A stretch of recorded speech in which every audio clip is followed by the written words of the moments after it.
Hey folks, this is Riker with another Diablo 3 Necromancer video. In this video, we're going to take a look at a Zoomancer build, a Lagomancer, a Petmancer. We'll take a look at the Necromancer rocking his big undead army, and we'll give the skill and build breakdown. But first, our hourly reminder: no release date, no price, no sets, and no items for the Necro have been released to beta yet. And also, it is impossible to tell how strong or weak the Necromancer will be until we get the sets and legendary items. Could there be a Necro support build? Possibly. Could there be a Necro solo target DPS build in the meta? Possibly. We don't know until the items start coming out. If you look at literally any build for any class, you'll see that it incorporates items that are specific to that class, that buff certain skills in some way, either giving free runes, or having cooldown, or some other special effect that could only apply to that class. So it's absolutely unfair to compare the power level of the Necromancer right now, who has not yet received his super buff items. So bear that in mind as you see us playing through with this gameplay. What I'm using right now is a Legacy of Nightmares build. That's basically the only set that significantly buffs the Necromancer right now. But obviously he simply cannot be as powerful as other classes. That said, the Necromancer is being taken off the beta as of the time of this recording. This is likely for some retooling, which is great. There was actually less than a week that the Necromancer beta was up before Blizzard took the Necro out of the Necro beta. You can still play beta, but you just can't play the Necromancer.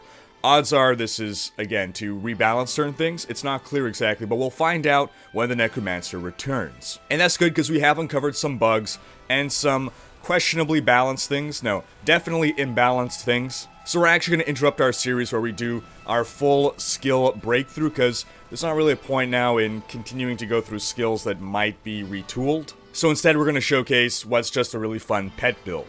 We'll also have a video showing off the transmogs, if you will, basically the different armor sets that are currently available. So taking a look at the skills here, right away you're going to notice a lot of placeholder assets. Don't worry, this is not Blizzard being lazy and reusing art assets for other classes. This is just placeholder. They're going to replace it.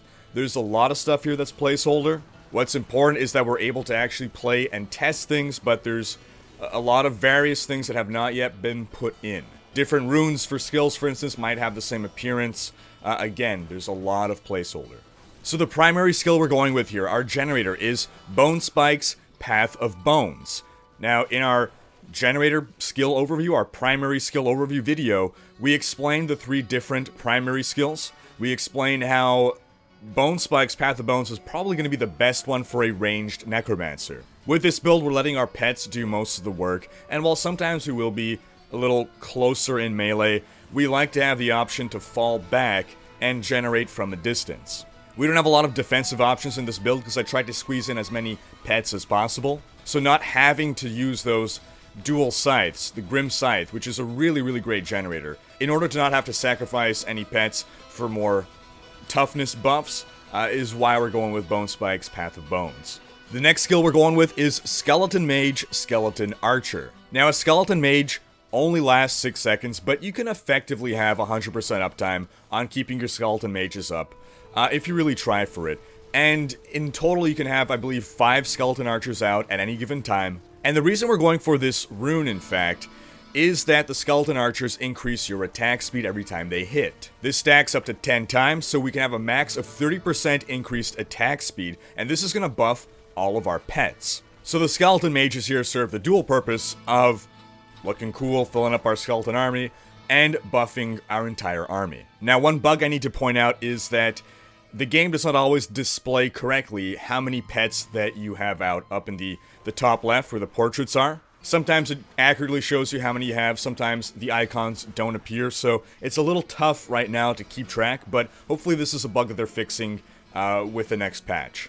Next, we've got Revive Purgatory. Revive is our main damage dealer. Revive is arguably broken, and I believe it is being fixed. It's too strong right now, doing a lot of damage. It's not a terrible thing, but it's a really good skill. At any given time, you can have 10 revived monsters following you around in your army. So 10 of these plus 5 skeleton mages, our army's already up to 15 strong. And again, you can maintain easily 100% uptime on this 15 so far. With the rune we're taking, Purgatory, when our revived minions expire or die, they turn back into corpses, meaning you can just revive them once again. That's how we achieve 100% uptime. Again, the Necromancer has a special resource, corpses. Anytime a monster dies, it leaves behind a corpse, and that could be used with one of your corpse skills. Revive is a corpse skill, and a big advantage over Diablo 2's Revive is that you're not just reviving one monster at a time, but you're reviving all the corpses in an area.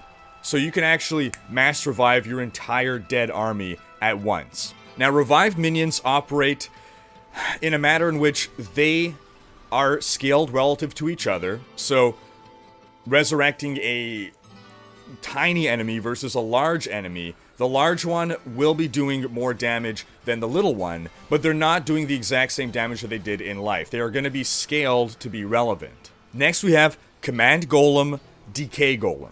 Now our army's up to 16. Your golem is always there with you. I believe this is just a placeholder appearance for the Decay Golem. This looks like the Blood Golem. And we don't super care about the damage that the golem is bringing. The real reason we're taking this skill is for the rune, which gives us as an active ability, the ability for the golem to leap and explode into 8 corpses. Why do we want this? For revive. Typically, you would have to wait to actually start killing enemies in order to start reviving enemies, which again, revive is the brunt of our damage. So here, bam, instantly 8 corpses, that's 8 revives to start with. And this also means that we don't have to be as careful to keep reviving our army of revives as they die. See, as you're progressing through a rift, your revives will start timing out, and unless you're going slowly and methodically and reviving them, you're going to quickly lose track amongst the myriad of corpses you leave behind, and at some point you might realize, oh shit, I didn't revive my army at some point. Let's say you're just hunting for elite packs, then as you're skipping, you're going to start leaving corpses of your revives behind, so you can be a little looser with your Command Golem. It's a cooldown of 60 seconds, but we're going to do something to alleviate that a little bit, and again, you'll end up with 100% uptime on your 10 revives. And then our last pet skill will be Command Skeletons. As a passive ability with this skill, skeletons just spawn from the ground every 2 seconds until you have a max of 7 skeletons. Their damage isn't very significant, but what's really cool about them is their active ability. Command your skeleton minions to attack the target and buff their damage and attack speed for 5 seconds.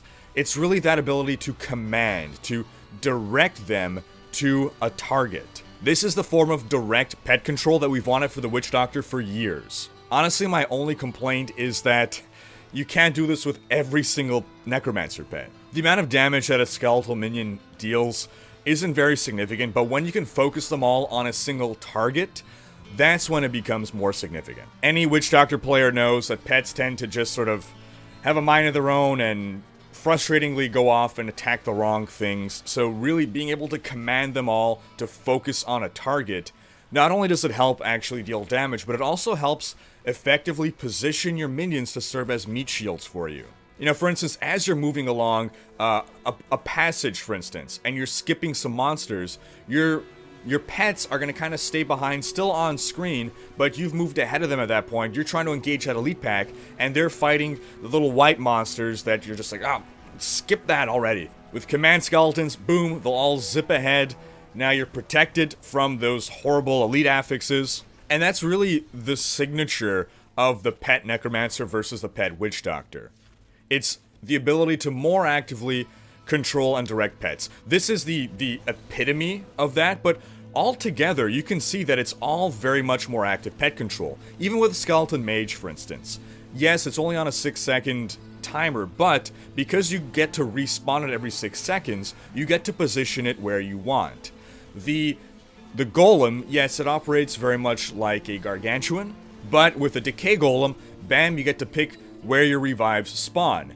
By, as well, reviving corpses, you get to choose where your revives spawn, and obviously the closer you revive an enemy, you revive a corpse to an enemy, the more likely it is to attack that particular enemy rather than an enemy half a screen away. Now, I know a big complaint from some people will be, oh, like, most of the pets only last a short duration. Think about the Witch Doctor. It is only thanks to items and sets that we have a lot of this permanent big army stuff. So I would hold off on waiting for the Necromancer items and sets before really making that call. At least in comparison to the Witch Doctor. At the end of the day, in Diablo 2, yes, you could have a bigger pet army, but in Diablo 3, your pets are more useful. Also, all things factored in now with Command Skeletons, we're up to 23 pets that you can maintain 100% uptime on. You can add in a Simulacrum. It's another skill, but it's on a 2-minute timer. That would give you 2 additional pets, so you'd be up to 25 total, but Simulacrum, again, 2-minute cooldown, you're not really going to consider that part of your army. Now, the last active skill we'll look at here is a curse. It's Frailty with the rune Scent of Blood. We've spoken about Frailty before, briefly, in our previous videos. If an enemy has this curse and drops beneath 15% health, it just outright dies. This is something that I expect to see retooled. At face value, this may not seem like a big deal. And honestly, for most people, under most circumstances, this really is not a big deal. This becomes a big deal because, as has been experienced throughout Diablo 3 history, anytime you have something that deals damage that scales with monster hit points, it's a bad idea. Why? When you're getting to Greater Rift 100 plus, and it's taking minutes to kill a Rift Guardian, being able to just knock off indiscriminately 15% of the health is ridiculously powerful. As is, unless the Necromancer sets end up making it completely shit-powered, odds are Necromancer is going to become mandatory for Greater Rift groups. And the rune we're taking here just allows cursed enemies to take 15% more damage from minions, so it's a 15% damage buff overall. As for our passive skills, we're starting with Extended Servitude. This gives us a 25% extended duration to our Raise Dead and Revive. Now, I'm guessing Raise Dead, they mean Skeleton Mage. But, 25% more time on Revive is another 2.5 seconds. It's not huge, but the Necromancer doesn't have a ton of really great passives. I would love to see that increase to, say, 50% duration extension. Next, we've got Commander of the Dead. This reduces by 30% the essence cost of Command Skeletons and the cooldown of Command Golem. Again, it's noticeable, I suppose, but I would like to see that increase to maybe 50%, having that Command Golem being able to activate every 30 seconds versus every minute will be very nice. Then, mostly because we don't really have other passives that synergize super well with a Petmancer build, we're going with Draw a Life. This increases your health regeneration by 10% for each enemy within 20 yards, so that's for when we are actually in melee. I know this is at odds with taking Bone Spike's Path of Bones, but again, there's not a whole lot of great passives to choose from right now. Once the Necromancer comes back to beta, we'll go over all the passives, but I wouldn't be surprised to see some retooling happening there. Now, I've actually tooled around on stream with some health regen builds, and it seems you can actually achieve, with the right amount of synergy, with the right items, some pretty crazy amounts of life regen, which is really awesome. It seems it would be more applicable for some kind of support build, so I'm interested in trying out what kind of support builds we can possibly build with a health regen Necromancer. And then lastly, we have Grisly Tribute. You are healed for 10% of your life on hit when one of your minions hits an enemy. So, given we have, 23 minions, that really adds up. The interesting thing about these two passives, and we kind of see this with other Necromancer skills and passives as well, is that it encourages you to actually build for life per hit, and especially life regeneration. And what I like about that is that those are two primary attributes. Now you're being forced to make more interesting decisions. In large part, the primary attributes have mostly been solved as of a long time ago.